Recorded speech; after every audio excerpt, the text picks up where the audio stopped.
La mort, cette peur qui nous accompagne tout au long de la vie, cette pensée que nous essayons souvent d'éloigner.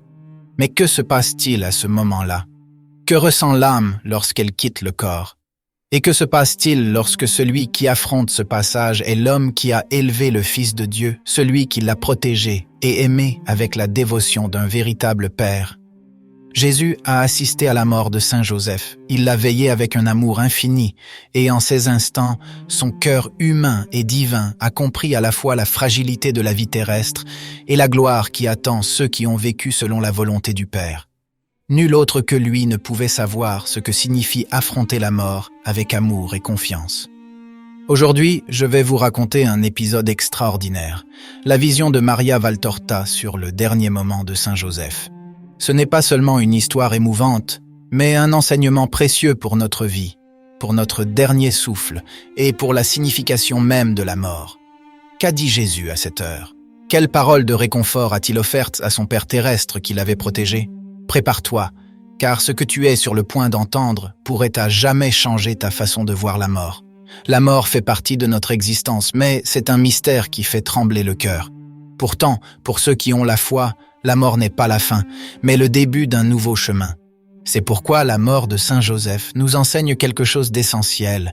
On n'est jamais seul dans son dernier souffle si l'on a vécu avec Dieu. Écoute cette histoire, et tu découvriras combien chaque instant de notre vie est précieux. Jésus est dans l'atelier de Nazareth. Il travaille le bois avec précision et patience. Sa tunique est courte, ses manches retroussées. Un tablier le protège de la poussière. Le maître travaille calmement, avec l'assurance de celui qui connaît chaque fibre du bois, chaque nœud qui résiste au fer du rabot. Pourtant, de temps en temps, il lève la tête. Il écoute. Il attend. Son regard se pose sur la porte fermée. Quelque chose est en train de se passer. Ou plutôt, quelque chose est sur le point d'arriver. Jésus ouvre la porte donnant sur la rue. Il regarde dehors. Il attend. Mais personne ne vient. Il retourne au travail. Pourtant, quelque chose en lui sait. Le moment approche. Et à cet instant, dans le silence de son atelier, une douleur douce et profonde lui serre le cœur. Son père est en train de mourir. Le travail de charpentier, ce travail que Joseph lui a enseigné, est un acte d'amour. Chaque coup de marteau, chaque copeau qui tombe du rabot est un fragment de la vie passée aux côtés de cet homme juste. Mais maintenant, chaque battement du cœur de Jésus lui dit qu'il est sur le point de lui dire adieu pour la dernière fois. Maria Valtorta décrit un moment qui touche l'âme. Saint Joseph est dans sa chambre. La mort ne le surprend pas comme un voleur dans la nuit. Non, pour lui, la mort est une sœur. Un passage doux, accompagné par l'amour de son épouse et du Fils de Dieu. Jésus et Marie sont à ses côtés, ils lui tiennent les mains, ils le regardent avec un amour infini. Aucun homme n'a jamais quitté ce monde en une compagnie plus sainte. Joseph, le juste, celui que Dieu avait choisi pour protéger son propre fils, est sur le point de retourner à la maison du Père. Saint Joseph regarde Jésus. Il n'a pas peur. Dans ses yeux, il y a la paix de celui qui a accompli la volonté de Dieu. Chaque souffle est un acte d'offrande. Chaque battement de son cœur est une prière silencieuse. Et c'est précisément à cet instant qu'un événement extraordinaire se produit. Jésus se penche sur lui caresse doucement le visage et lui murmure des paroles que seul le ciel a entendues. Des paroles qu'aucun évangile n'a écrites, mais que Maria Valtorta a vues dans son esprit. Jésus lui dit « Merci mon Père pour moi et pour la mère. Tu as été pour moi un Père juste, et l'Éternel t'a placé comme gardien de son Christ et de son arche. Tu as été la torche allumée pour lui, et pour le fruit du Saint-Saint. Tu as eu des entrailles de charité. Va en paix, Père. La veuve ne sera pas sans secours. Le Seigneur a tout prévu pour qu'elle ne soit pas seule. Pars sereinement vers ton repos. Je te le dis. » Marie pleure, le visage courbé sur les couvertures, qui ressemblent à des manteaux étendus sur le corps de Joseph qui se refroidit. Jésus hâte ces paroles de réconfort, car le souffle devient plus laborieux et le regard commence à se voiler. Heureux l'homme qui craint le Seigneur et trouve sa joie dans ses commandements. Sa justice demeure pour les siècles des siècles. Parmi les hommes droits, le miséricordieux, le bienveillant, le juste, se lève comme une lumière au milieu des ténèbres. Le juste sera rappelé à jamais. Sa justice est éternelle, sa puissance s'élèvera jusqu'à la gloire. tu auras cette gloire, Père.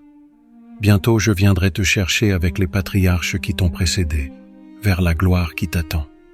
Que ton esprit exulte en ma parole. Celui qui demeure sous l'abri du Très-Haut repose à l'ombre du Tout-Puissant. Tu y es, mon Père. Il me délivrera du piège du chasseur et des paroles amères. Il te couvrira de ses ailes, et sous ses plumes, tu trouveras refuge. Sa vérité t'entourera comme un bouclier. Tu ne craindras pas les terreurs nocturnes. Le mal ne s'approchera pas de toi, car il a donné ordre à ses anges de te garder en toutes tes voies. Ils te porteront sur leurs mains, afin que ton pied ne heurte pas les pierres. Tu marcheras sur l'aspic et le basilic. Tu fouleras aux pieds le dragon et le lion. Parce que tu as mis ton espérance dans le Seigneur, il te dit, ô Père, qu'il te délivrera et te protégera. Parce que tu as élevé ta voix vers lui, il t'exaucera. Il sera avec toi dans cette ultime tribulation, il te glorifiera après cette vie, te faisant déjà voir en cette heure son salut. Et dans l'autre vie, il t'y fera entrer, pour le salut qui te console à présent, et qui bientôt, oh, très bientôt, je te le répète, viendra te ceindre d'une étreinte divine et t'emmener avec lui, à la tête de tous les patriarches, là où est préparée la demeure du juste de Dieu, qui fut mon Père béni. Précède-moi et dis aux patriarches que le salut est dans le monde et que le royaume des cieux leur sera bientôt ouvert. Va, Père, que ma bénédiction t'accompagne. Et Joseph, dans son dernier souffle, sourit. Son âme quitte son corps comme une flamme qui s'éteint au vent de la grâce. Jésus l'embrasse. Marie pleure en silence. Le Père terrestre du Rédempteur a achevé sa course, et le ciel l'accueille. Jésus ne pleure pas bruyamment, mais ses yeux sont pleins de larmes. Il sait que Joseph est désormais dans la gloire, mais son humanité ressent la douleur de la séparation. C'est le premier grand adieu de sa vie. C'est le moment où il comprend, dans les profondeurs de sa chair et de son esprit, ce que signifiera la douleur de la croix.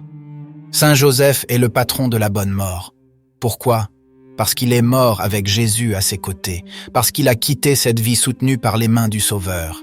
Et si aujourd'hui tu crains la mort, si tu as peur de demain, si tu penses au moment où tu quitteras ce monde, souviens-toi de ceci. Celui qui vit avec Jésus, celui qui l'aime, ne meurt pas seul. Il sera à tes côtés, comme il l'a été pour Joseph. Il n'abandonne jamais ceux qui l'ont aimé dans leur vie. Jésus a aussi des paroles pour nous tous. Apprenez, vous qui pleurez, et apprenez, vous qui mourrez. Apprenez, vous qui vivez pour mourir, et forcez-vous de mériter les paroles que j'ai dites à Joseph. Elles seront votre paix dans le combat de la mort. Apprenez, vous qui mourrez, à mériter d'avoir Jésus proche, pour votre réconfort. Et même si vous ne l'avez pas mérité, osez tout de même m'appeler près de vous. Je viendrai, avec les mains pleines de grâce et de consolation, le cœur rempli de pardon et d'amour, les lèvres chargées de paroles d'absolution et d'encouragement. La mort perd toute son âpreté lorsqu'elle se passe dans mes bras. Croyez-le.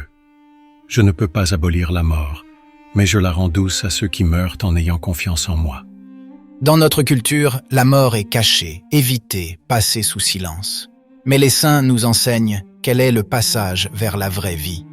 Saint Joseph nous montre que nous ne devons pas craindre notre dernier souffle. Si dans notre cœur demeure la certitude de l'amour de Dieu, pense à la façon dont tu vis aujourd'hui. Te prépares-tu à rencontrer le Seigneur ? Te laisses-tu guider par sa grâce ? Saint Joseph nous enseigne que le seul véritable héritage est l'amour que nous laissons derrière nous. Frères et sœurs, que pensez-vous de la mort de Saint Joseph et des paroles de Jésus ? Les paroles de Jésus rapportées par Maria Valtorta ont-elles touché votre cœur ? Partagez votre réflexion dans les commentaires ci-dessous et, si vous pensez que ce message peut aider quelqu'un, partagez-le avec ceux qui pourraient en avoir besoin. Que Dieu nous bénisse tous.